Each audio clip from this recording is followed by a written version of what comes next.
চট্টগ্রাম অঞ্চলে অন্যতম শীর্ষ সন্ত্রাসী রায়হানীর কিলিং স্কোয়াডের যে প্রধান দিদার এবং তার সাথে আরেকজন কিলিং স্কোয়াডের সদস্য আফসার, এই দুইজনকে কিন্তু আমরা গতকালকে গ্রেপ্তার করেছি। গত 10 তারিখে জুলাইয়ের 10 তারিখে একজনকে নৃশংসভাবে কুপিয়ে এবং গুলি করে হত্যা করা হয় নুরুল আজিম নামে।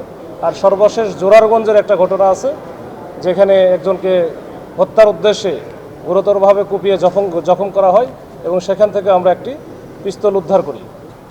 রাউজান এলাকার যে আলোচিত যুবদল নেতা মাসুদ চৌধুরীকে হত্যা করা হয়েছিল গত 14 জুন, এই আপনারা জানেন সেখানে তাকে পাহাড়তলি এলাকায় প্রকাশ্য দিবালোকে দুপুর আনুমানিক 12টা বা 12:15টার দিকে। বাংলা কিউআর যেখানে নগদ পেমেন্ট সেখানে সারা দেশে 10 লাখেরও বেশি মার্চেন্টে নগদে পেমেন্ট করুন খুব সহজে।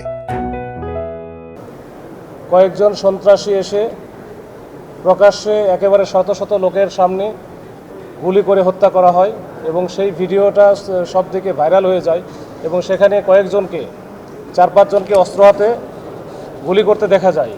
সেই অস্ত্র হাতে যাদের গুলি করতে দেখা যায় এদের মধ্যে 2 জন ছিল এই দিদার এবং আফসার, যাদের হাতে একজনের হাতে পিস্তল ছিল আর একজনের হাতে এলএমজি টাইপের ছিল। তো এই 2 জনকে কিন্তু আমরা আজকে গ্রেপ্তার করেছি। এই দিদারের নামে মামলা আছে, প্রায় 13টার মতো মামলা আছে। আফসারের নামে ওরকম 8টার মতো মামলা আছে এবং সেগুলো সবই মোটামুটি হত্যা থেকে শুরু করে চাঁদাবাজি, সন্ত্রাসী বা অবৈধ অস্ত্র আইনে মামলা আছে এবং এগুলো তারা করে থাকে।